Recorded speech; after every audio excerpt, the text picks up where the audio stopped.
नमस्कार मैत्रिणींनो, आज मी तुम्हाला उकडीचे मोदक दाखवणार आहे। जेवढं पीठ घेतलंय ह्याने चमच्याने तेवढंच हे घ्यायचं।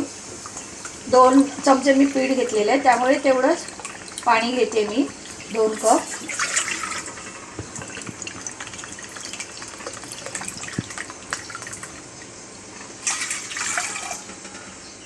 आता ह्या पाण्याला चांगली उकळी आल्यानंतर पीठ घालायचे। पाण्यामध्ये चवीपुरतं मीठ घालायचं। 1 चमचा तूप घालायचं।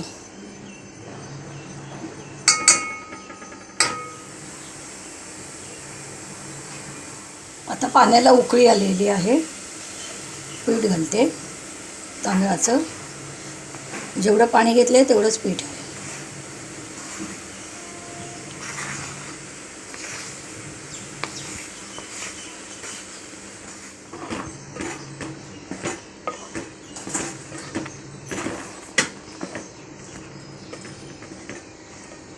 टाकून ठेवायचे 10 मिनिटांसाठी।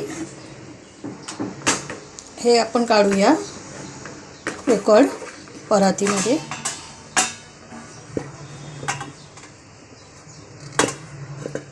आता थोडं थोडं हाताला थंड पाणी लावून हे मळून घ्यायचे, नाही तर मग एखाद्या पेल्याने किंवा असं हे गाठी आहेत त्या कुस्करून घ्यायचे।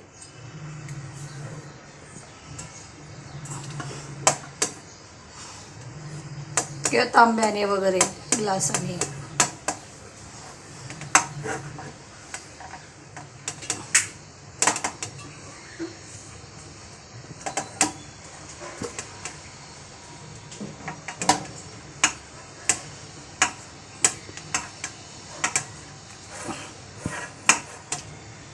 गरम गरमच मळायचं पीठ।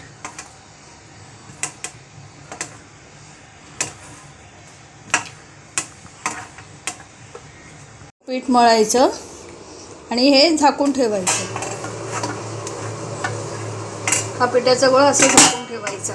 1 चमचा तूप घेते आता मी। पीठ घेतलेलं त्याच कपाने खोबरं घेतलेलं आहे 2 कप।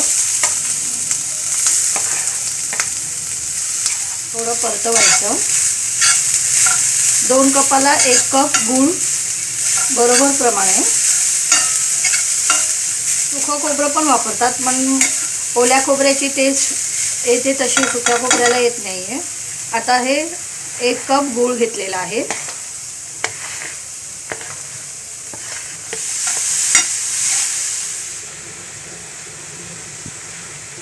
एक टीस्पून वेलची पावडर, थोडंसं जायफळ घालते। परतवून घेऊया।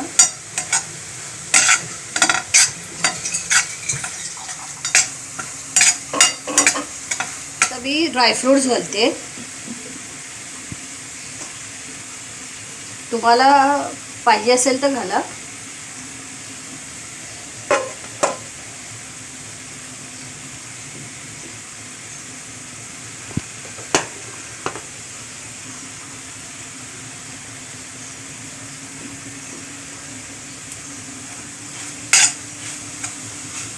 कसं ओळखायचं तुमचं पुरण हे म्हणजे गूळ चुरण हे झाले म्हणजे शिजले वगैरे व्यवस्थित परफेक्ट। हा पलेता उभा करायचा, म्हणजे उभा राहिला म्हणजे तुमचं पुरण व्यवस्थित शिजलेलं आहे। आता ह्या स्टेजला आपण बंद करायचा गॅस। मी आज फर्स्ट टाइम पॅनमध्ये करते, नाही तर माझी लोखंडीची कढई आहे त्याच्यामध्येच करते। कारण आज माझे बाप्पा घरी जात आहेत ना। पहिल्या दिवशी केलं मी, त्यावेळेस मला शूटिंग करायला मिळालं नाही, म्हणून आज मी चालले आहेत म्हणून शूट करते तुम्हाला दाखवण्यासाठी। आता बंद करायचा गॅस। आता आपण ह्या चाळणीला तेल लावलं आहे, कारण आपल्याला ह्यामध्ये मोदक वळून टाकायचे ठेवायचे आहेत, जेणेकरून मग नंतर वाफवायला ठेवू आपण।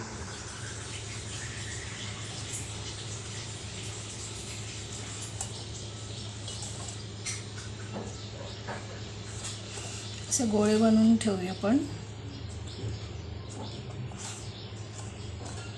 गोळा घेतला आहे, चांगला मळायचा.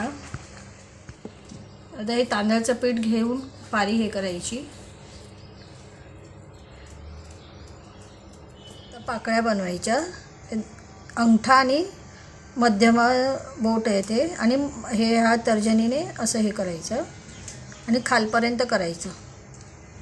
जवळच दुसरी पाकळी घ्यायची आणि खालपर्यंत यायचं.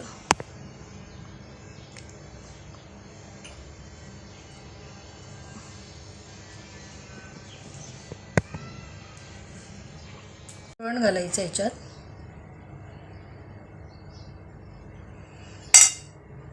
आणि अंगठा आणि अंगठ्याच्या बाजूच्या बोटाने असं वळून घ्यायचं.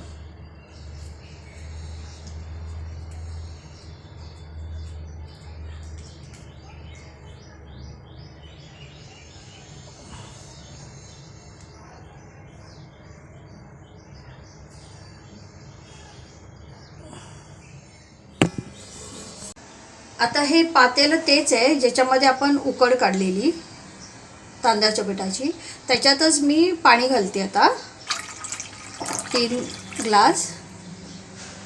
आता ह्या ग्रीस केलेल्या स्टीलच्या चाळणीला मी त्याच्यामध्ये मोदक ठेवले आहेत.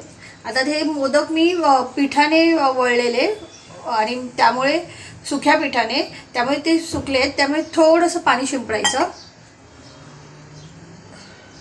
कारण जेणेकरून वाफेमुळे ते तुटायला नको म्हणून. आता हे असं बंद करून बघायचं. ताट उचलायचं की असं त्याचं पाणी पडता कामा नये ताटाचं त्याच्यावर, नाही तर मग हे संध्याकाळपर्यंत उरले तर त्यामधून त्यात पुरणाचं पाणी सुटतं.